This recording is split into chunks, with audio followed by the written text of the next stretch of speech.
Tomb Raider has gone up, then down, then up, then down, then up, then down again. So what's the deal? Why does the series keep hitting a low? How can it be fixed, and how can it become future-proof from messing up again?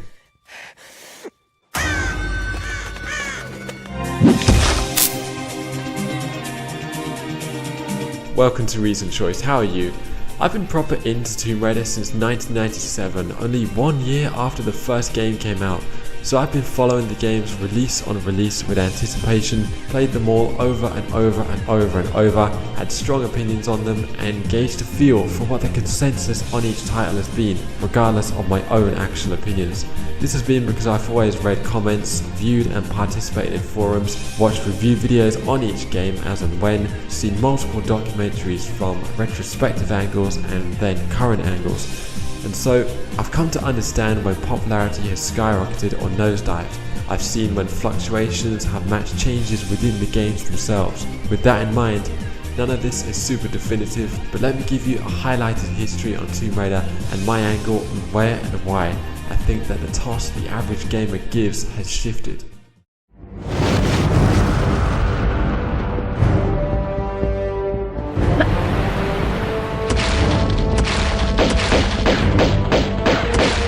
Tomb Raider 1 is developed by Core Design in England, published by Eidos, and comes out in 1996 for the PS1, PC and Sega Saturn.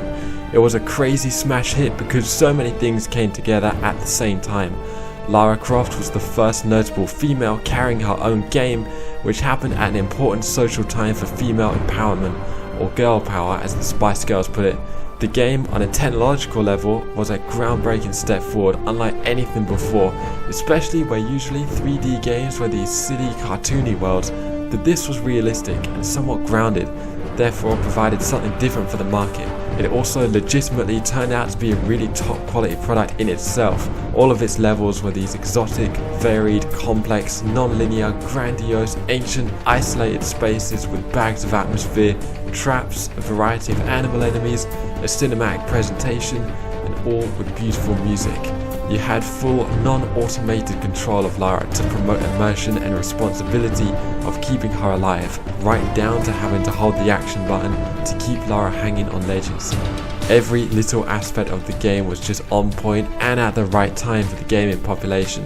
Tomb Raider 1 had fun factor, was a polished product with engaging gameplay, it was a technological milestone and featured a unique character front and centre, a hard-nosed British female daredevil archaeologist who was likeable as hell. She is voiced by Shelley Blond. I'm sorry, I only play for sport. Lara had the sex appeal without being a tramp.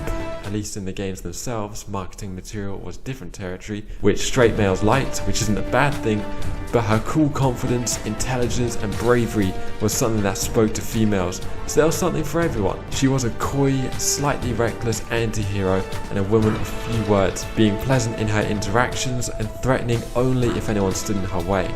The short version of Lara's backstory was that she was born into wealth but had a plane crash at 21 in the Himalayas, where she only felt truly alive having to rely on her wits to survive and travelling alone. So she took up an adventurous archaeological lifestyle which her upper class parents disapproved of and eventually disowned her for and left her life. Lara then took to writing about her travels and finds as a way of building her own wealth independently.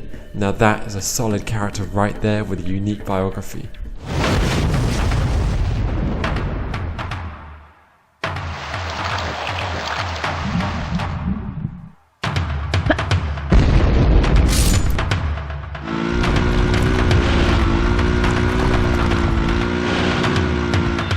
So the next year, in 1997, Core Design develops and Eidos publishes Tomb Raider 2, only for PS1 and PC this time. It's another huge hit after Tomb Raider 1 laying down such a tight foundation. The sequel added more weapons, added more locations, vehicles, featured dynamic lighting, and even gave Lara proper hair physics, which was pretty next level for a PS1 gen game.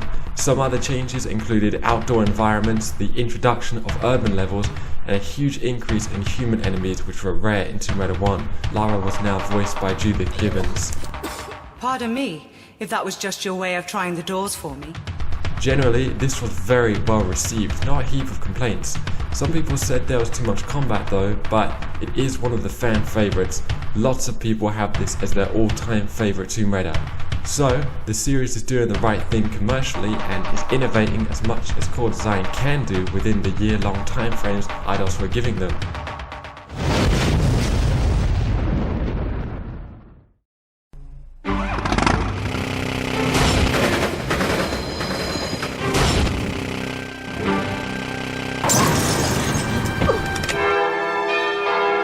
Now, 1998, guess what happens? Core Design develops and Eidos publishes Tomb Raider 3 for PC and PS1 again.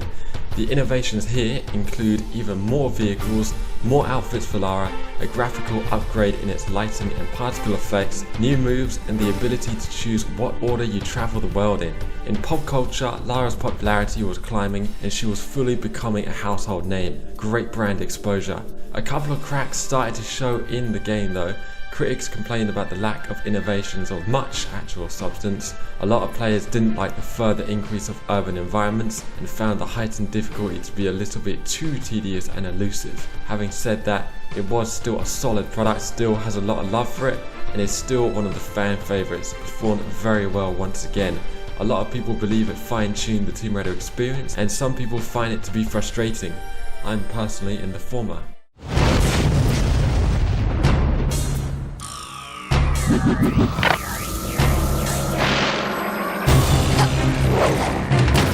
The next year, in 1999, Eidos had given Core Design 1 year as standard to develop Tomb Raider 4, The Last Revelation, releasing for PC, PS1 and now Sega Dreamcast. It would make a few substantial changes to combat the complaints of staleness creeping into the series.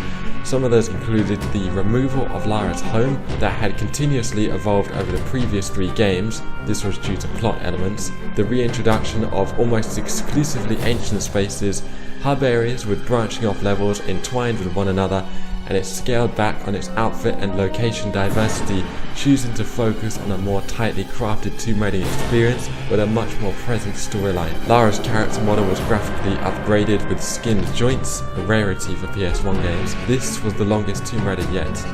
Lara was now voiced by John L. Elliott, who, I'm just going to chuck that out there, is my favourite voice for Lara. Time to put things right and remove a thorn in my side in the process. Reception for this game was very good. Critics felt it was a true innovation, and by fans, Tomb Raider 4 is still seen as one of the best and most definitive, comprehensive entries. The end of the game showed Lara supposedly dying as a tomb collapses around her. Fatigue of the series was coming about a bit because some did feel it was a bit more of the same, regardless.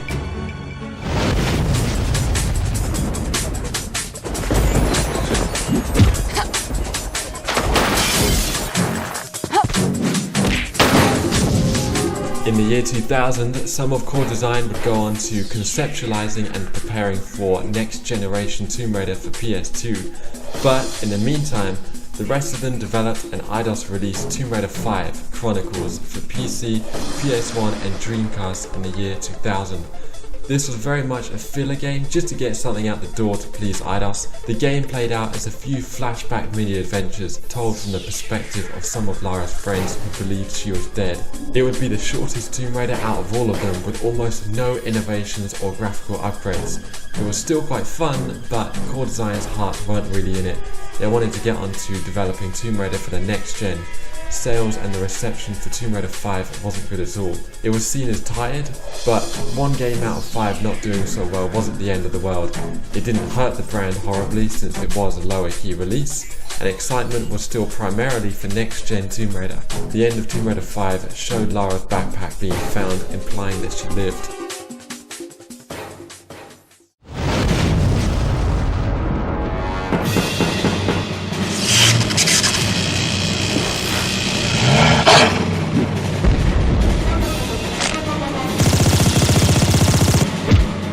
So, in 2003, after many delays, Eidos releases the Core Design developed Tomb Raider 6, The Angel of Darkness, for PS2 and PC.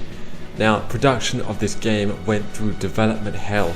Seemingly, it was the less experienced people at Core Design that started work on Tomb Raider 6, while the more experienced people were doing Tomb Raider 5. Apparently, they didn't have PS2 development kits, and so most of the work up until then had to be scrapped for whatever reason when they came together. This setback, combined with the team having huge ambitions for the project and wanting to change a lot about the gameplay to make this next Tomb Raider truly fresh and original, such as adding a full-fledged conversational system and RPG elements including strength upgrades and a money system, contributed towards the final product being a total mess. Tomb Raider 6 was released in a very unfinished state in the days before patches could really fix a lot, so this game got awful reviews and it damaged the brand tremendously. Even though Core Design had a stellar actual game design document with lots of interesting changes, Tomb Raider 6 burned a lot of players with its state of release, having extremely awkward controls, bugs and glitches galore, and by having a short, incoherent campaign with half-finished mechanics and seemingly just some very bizarre design decisions.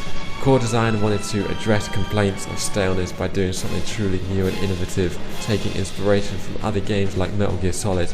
They felt that essentially copying out and putting Lara in front of a temple at the beginning of the game would have been cheating players because that would have been too simple and similar. Sales were decent enough because of the hype, and I personally love this Tomb Raider because it does do a lot right, such as its dark gothic atmosphere, Lara's look, her personality, and the grandiose London Symphony orchestrated score. But it's undeniable that the reputation of the franchise suffered a huge hit. There is still a lot to like, but you can tell if the project ran smoothly, it would have been an amazing, well-remembered game, but damage had been done.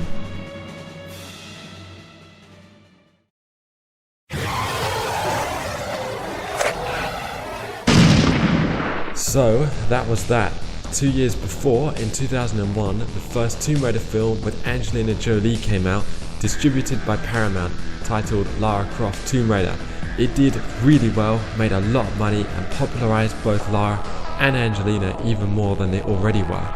Bizarrely though, Lara's personality and history were rewritten, so now there were two timelines and two versions of the Lara Croft character, both with different traits. In this one, Lara's mother was passed away from a young age and her dad went missing in the archaeological field, presumed dead. Lara inherited her wealth, or at least much of it, and has a technical assistant to help her out called Bryce. In 2003, the sequel called Lara Croft Tomb Raider: The Cradle of Life was distributed by Paramount, starring Angelina Jolie once more. This one didn't get a lot of love at all. A lot of people found it to be mindless and stupid. I think it had a lot of fun and originality going for it myself, but it's often forgotten and not well remembered. Paramount interestingly blamed some of the poor reception on Tomb Raider 6's poor reception the same year. Alright, back to the games now. 2003 was obviously a really bad year for Tomb Raider. People started moving on to other action-adventure games such as Prince of Persia. Eidos as a publisher had to be seen to be making a change with Tomb Raider to reassure shareholders, investors and the gaming public that Tomb Raider can still remain viable. So Eidos took the series from Core Design and handed it to one of their other development studios, Crystal Dynamics in America, known for their legacy of Kane franchise. From a business angle, it made perfect sense to do this.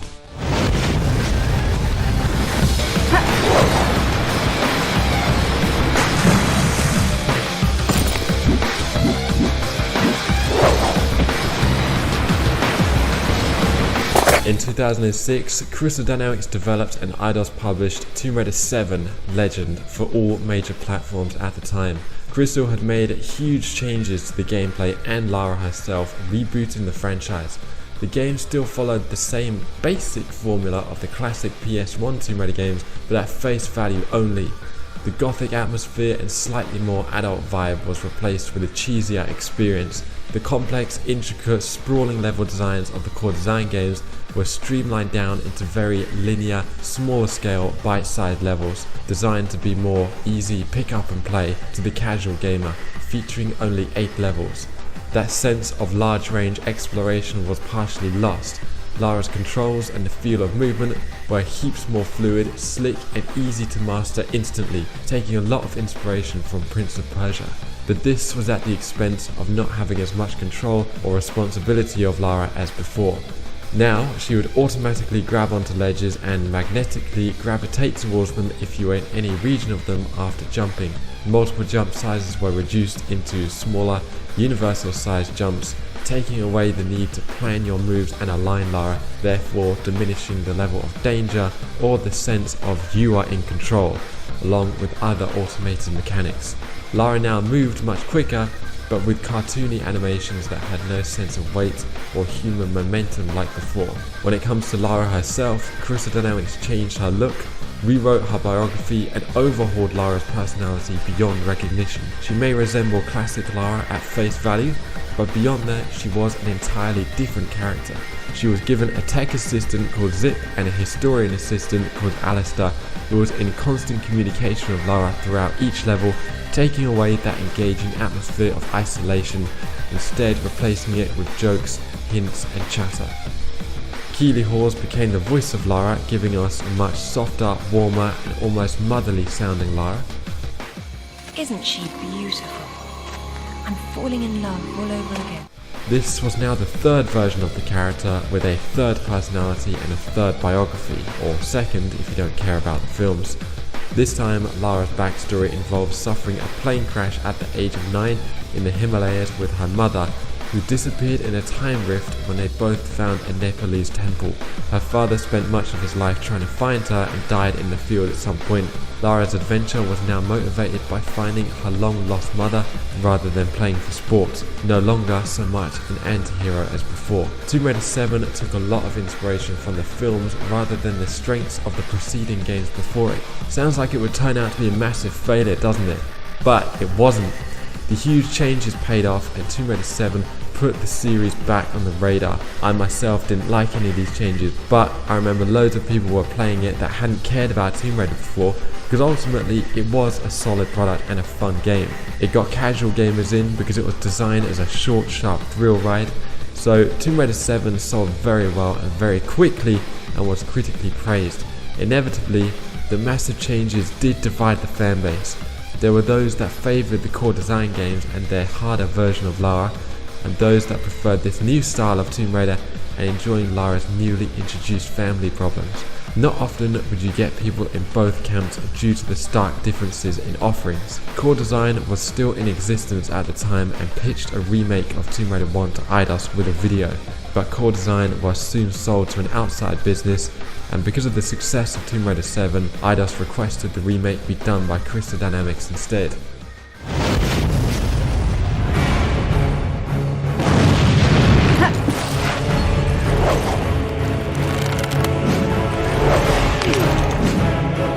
So, in 2007, Crystal Dynamics developed and Eidos published Tomb Raider Anniversary, their remake of Tomb Raider 1 for the 11th anniversary for all major platforms at the time.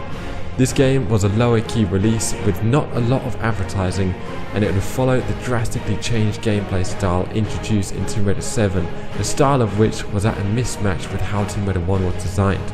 To accommodate for this, manual platforming was substituting for lots of ledge hopping. Crystal Dynamics streamlined many of the complexities of the original game's level design to be simpler, smaller, more linear, and of all-round less substance or length. A couple of levels were expanded upon, but the majority of them, they took the most memorable areas of each and redesigned them beyond familiarity. The sillier, cartoonier feel of the previous entry carried over into this remake. Tomb Raider 1's grandiose awe and scope was diminished. Consensus on this one is harder to gauge. A lot of hardcore fans, including myself, find this to be an unfaithful remake, but there's still enough people who find it to be the best since the PS1 classics and a good way of modernizing the formula. Reception was decent and sales were lukewarm, but I don't think it was supposed to be anything that was going to blow anything else out of the water. It didn't continue the momentum of the success of the game before, but it didn't really hurt the brand either.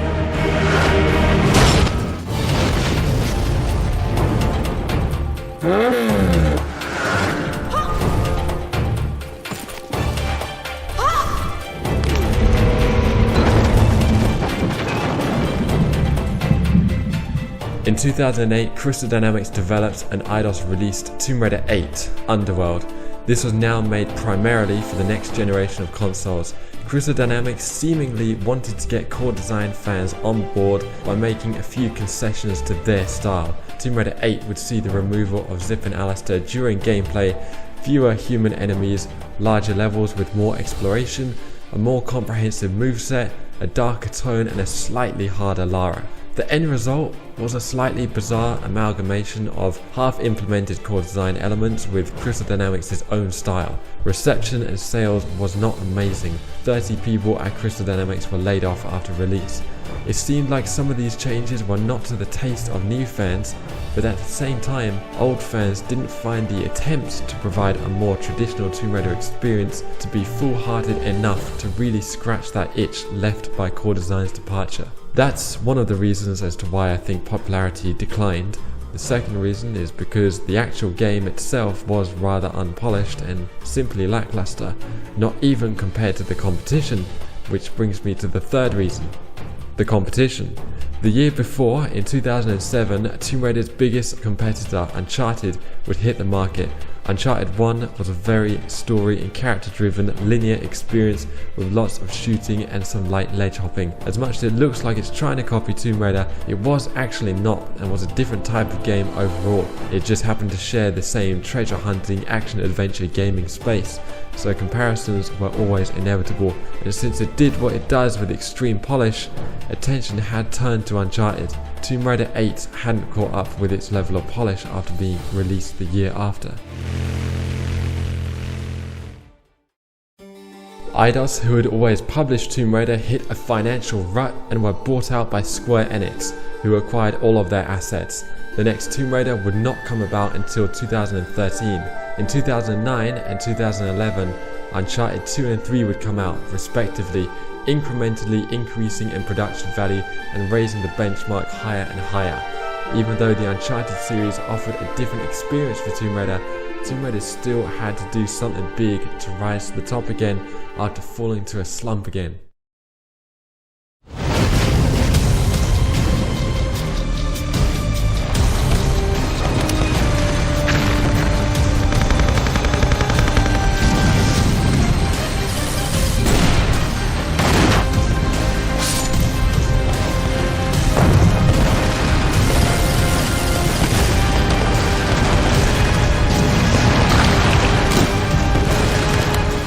Published by Square Enix in 2013 with a huge cash injection for development by Crystal Dynamics, they reboot the series once again, much more drastically this time.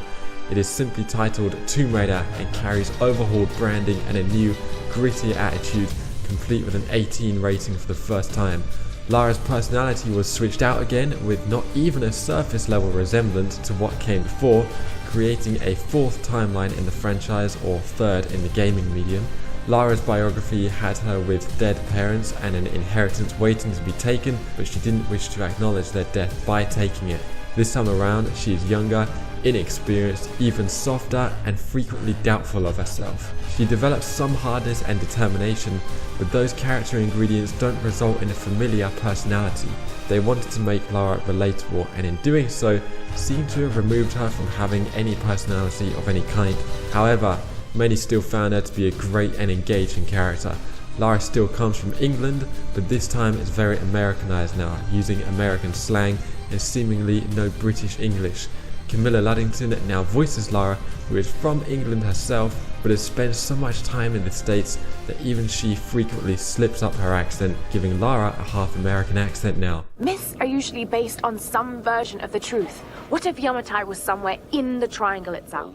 To the English ear, there's always something off about her speech, something that the actress would never fix during her time as Lara. However, it's passable enough for international audiences to surely not notice for the most part. She is now very talkative and has heroic sensibilities. Gameplay wise, levels were now broken up into outdoor hub areas with different trinkets scattered about for completion, branching off into either challenge tomb rooms, combat zones, or action set pieces which were undoubtedly inspired by Uncharted. Lara can now upgrade her weapons with salvage and upgrade abilities with skill points, strengthening Lara to become a sadistic killer and far more Rambo-like and Teflon than any Lara before.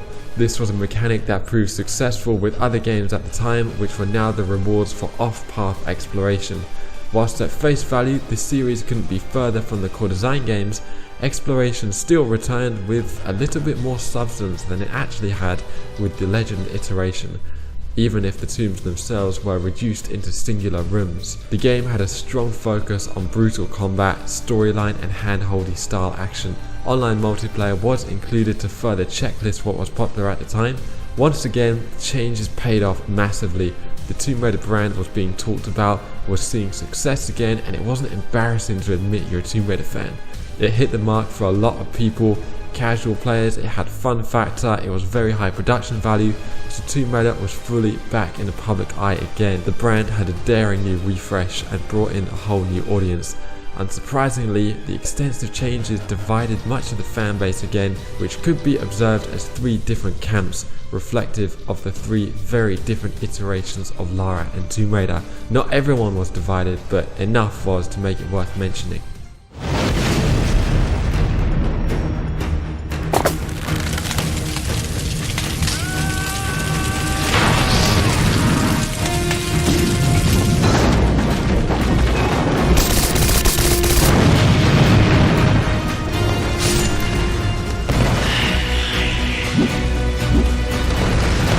The show had to go on, so in 2015, Crystal Dynamics developed and Square Enix published Rise of the Tomb Raider. Controversially, this was exclusive to Xbox platforms only. This was to give Xbox a competitor to PlayStation's exclusive Uncharted series, where the 4th Uncharted game would release the next year in 2016. 3 months after Rise of the Tomb Raider's 2015 release, it would come out on PC. But the deal was signed with Microsoft, who paid to keep it off the PS4 for a whole year. Historically, Tomb Raider has sold the most on PlayStation platforms and secondarily on PC, so the success of Rise of the Tomb Raider depended on profits rather than raw sales alone. Profits which would have included an insane cash sum from Microsoft for the exclusivity. At the time, it alienated the largest Tomb Raider player base and did sour the brand after doing so well with the subtitleless 2013 reboot. When it comes to the game itself, Rise of the Tomb Raider did expand, improve, lengthen and innovate on most things introduced in the game before.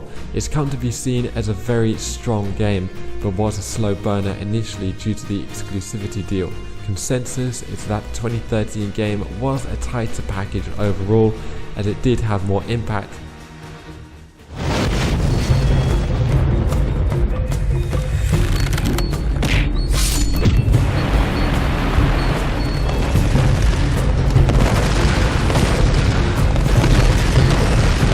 Crystal Dynamics were soon commissioned to work on an Avengers game, so development for Tomb Raider moved to another of Square Enix's studios, Eidos Montreal, based in, well, you can guess. Eidos Montreal helped create some content for Tomb Raider in the past, but were now lead developers, supervised by Crystal Dynamics to retain their vision of this reboot trilogy. In 2018, Eidos Montreal developed and Square Enix published Shadow of the Tomb Raider. There had been enough people in the fanbase wishing for a more classic Tomb Raider experience, which is what Eidos Montreal set out to steer towards while maintaining Crystal's vision. Almost similarly to when Crystal tried it themselves with Tomb Raider 8, the result was a slightly bizarre amalgamation of half-implemented core design elements with the reboot's own style. The combat skill upgrade system remained as built before, but with a considerably reduced enemy count to use it on. There was a larger focus on actual tombs this time around, but they were still mostly just singular standalone puzzle rooms. The sprawling, intricate, maze-like ancient spaces with dedicated keys, artifacts and traps from 20 years earlier in the franchise still hadn't been reached. Lara remained without much charm, personality or flavour as a character and still sounded half American. Traversal was expanded upon, but came with increased invisible walls, of which there is never an excuse for, came with unhuman looking animations and with ungrabbable ledges that look just as grabbable as others she can grip onto, but arbitrarily cannot. The rules of traversal were inconsistent and frequently resulted in deaths not the gamer's fault, among other infuriating inconsistencies.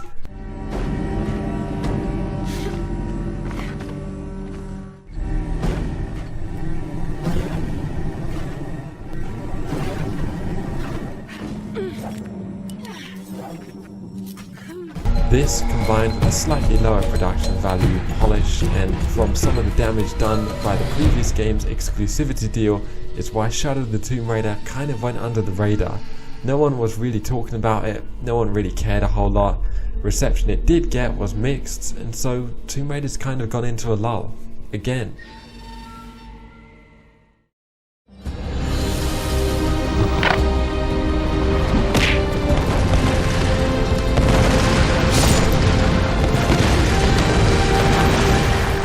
In 2018, the third Tomb Raider film was distributed by MGM, starring Alicia Vikander, heavily inspired by the 2013 game, but still with enough differences to actually make it another timeline. Also, between 1999 and 2005, there was a series of comic books published by Top Cow, who created another timeline and another version of Lara Croft with a different biography. This is 6 different versions of the same character, all different from each other, but some resembling others on the surface. Even James Bond, in nearly 60 years, hasn't been mishandled this jarringly. Over the years, Tomb Raider has been all over the place, from gameplay style to popularity to who Lara is, even to brand imaging. Someone says they like Tomb Raider, what does that even mean now? So we know what the deal is and why Tomb Raider keeps hitting a low, because its identity changes all the time, quite drastically no less, and then half attempts to do what it used to do on the PS1 days, mismatched with what the studio wants to do. How can it be fixed, and how can it become future-proof from messing up again?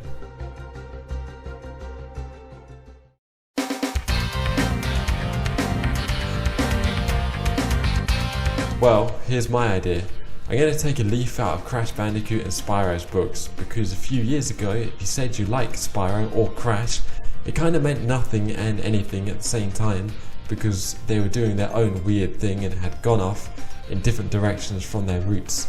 But both games have had their first trilogies remade faithfully, and they've seen tremendous success, respect, brand restoration, and a platform of solid continuation cemented. Tomb Raider could do the same. It's fair to say that the whole series historically is in a total mess, so I formulated 4 steps that could be taken and publicized as and when, just to tidy everything up a little bit and build for a future.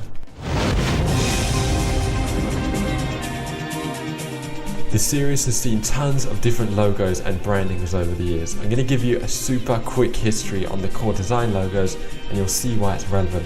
Tomb Raider 1 in Europe had this logo. Tomb Raider 2, 3, 4 and 5 in Europe had this logo. But Tomb Raider 1, 2 and 3 in North America had this logo. Tomb Raider 4 had this, and Tomb Raider 5 had this. Then, for a while, the series unified to have this, or a variation of this logo derived from the Angelina Jolie films. However, this logo, used for Tomb Raider 2 to 5 in Europe, was the most consistently used, a total of 4 times instead of 3 times like North America's Tomb Raider 1 to 3 logo. And so surely that has a little bit more recognition worldwide. Also, because this was the European logo and obviously core design were from there, I feel like realistically this would have been the preferred style by core design.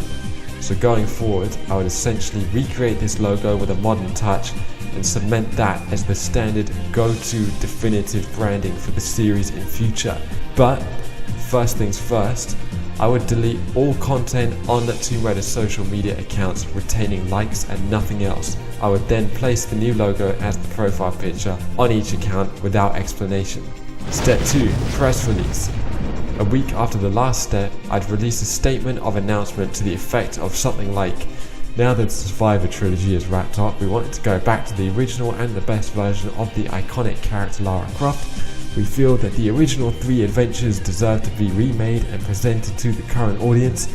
It was great to see what could be done with the character in various alternative interpretations since then, but wanted to truly go back to the roots of the franchise. We are pleased to announce Tomb Raider Classic Trilogy for PS5, PS4, the next Xbox, Xbox One and PC coming out in 5 months. Or some generic crap like that which would do the job. Along with this will be an announcement trailer. Step 3. Build up.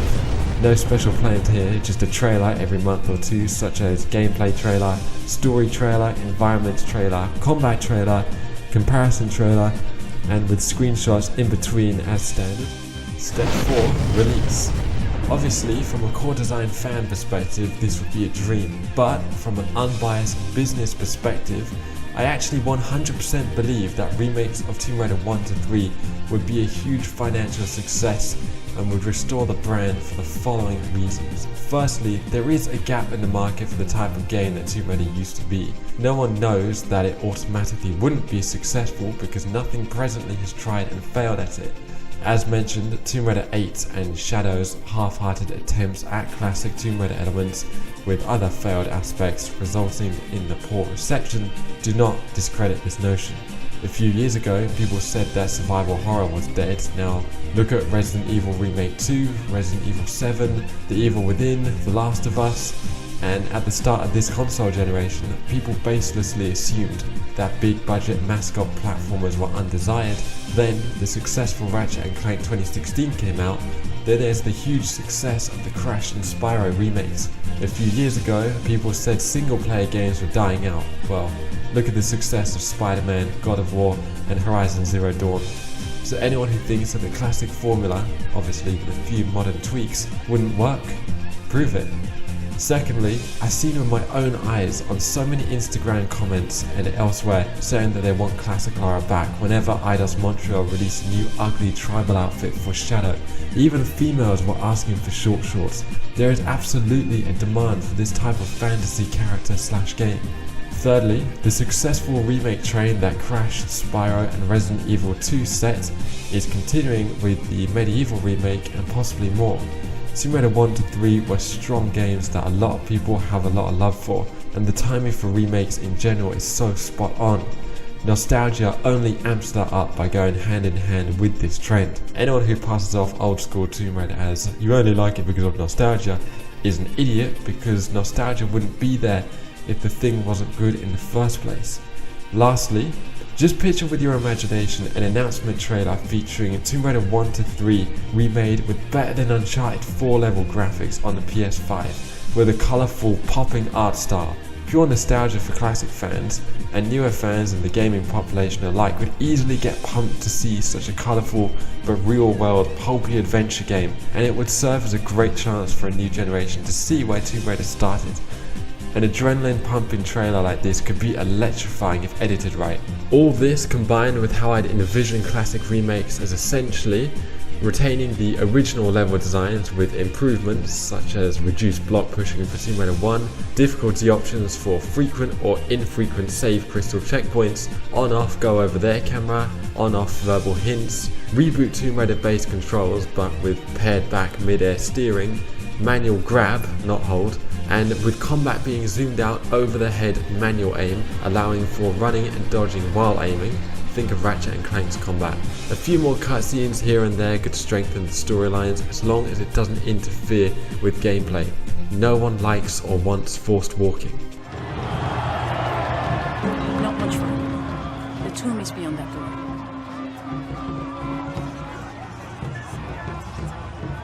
Fun, fun, fun.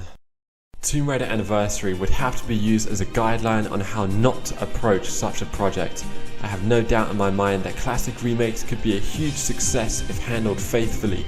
Ideally, John L. Elliott, who was the longest serving and last voice of the original Lara, would return. If I had a coconut for every time some lunatic said something like that. If not, I've always thought Gemma Arterton had a great and totally suitable voice for Lara. Leaping to assist the fallen beauty. Who said you were a beauty? There must be a reason why you can't take your eyes off me. The developers I would choose for this, ideally, would be Nixxes, who are based in the Netherlands. They're surely available, have a relationship with Square Enix, have impressively handled Tomb Raider ports in the past, going above and beyond with their technical proficiency, and they made Rise of the Tomb Raider's excellent DLC, Blood Ties, representing their talented at-level design. They have the technical experience, work ethic, and it would be great to have some European influence in Tomb Raider's cinematic presentation once again, instead of being this cliche, vapid, wannabe Hollywood crap that Crystal create. Sorry. So, what would happen after this remake trilogy? Well, 2 years after, they could release Tomb Raider: The Last Revelation trilogy. This would be a remake in a similar vein as before for Tomb Raider 4, 5 and 6. I feel like this would be less financially successful but still viable and worthwhile for the sake of preservation and continuation of the original arc. I can picture another energizing trailer with that cheesy movie trailer voiceover guy saying over the Tomb Raider 4 bit, "Experience Lara Croft's past in Cambodia and live her next adventure all across Egypt. I can picture a similar thing with Tomb Raider 5 saying something like, experience for the first time on console, previously exclusive episodes to PC featuring Unfinished Business, Golden Mask, and The Lost Artifact, doubling the game length of Tomb Raider Chronicles, because there were actually PC exclusive expansions for Tomb Raider 1, 2 and 3, so recreating these for the flashback format of Tomb Raider 5 would be a seamless and great unique selling point. Tomb Raider 6 would be a little bit more difficult because of its status, but I can still imagine a high impact flashy trailer of such a remake which would follow the original design document, as a lot of material is publicly available to completion this time. So a trailer could even take the piss and be self-aware and mention something like, less empty Parisian streets,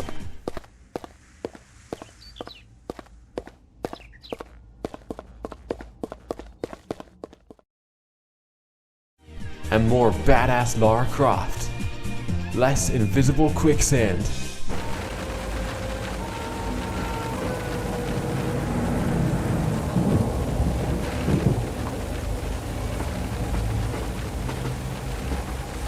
More high-octane danger.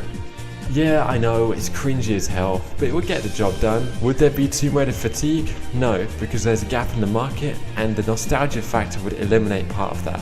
After that, we would eventually get a wholly new and original game as Tomb Raider 7, no less than 2 years later, to evade fatigue. Any films should remain in the same timeline and with the same branding, without deviating or creating 83 other continuities. So this is all how I think Tomb Raider could remain relevant.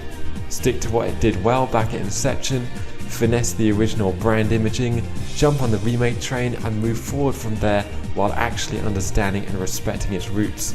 This is Reason Choice, thanks for watching.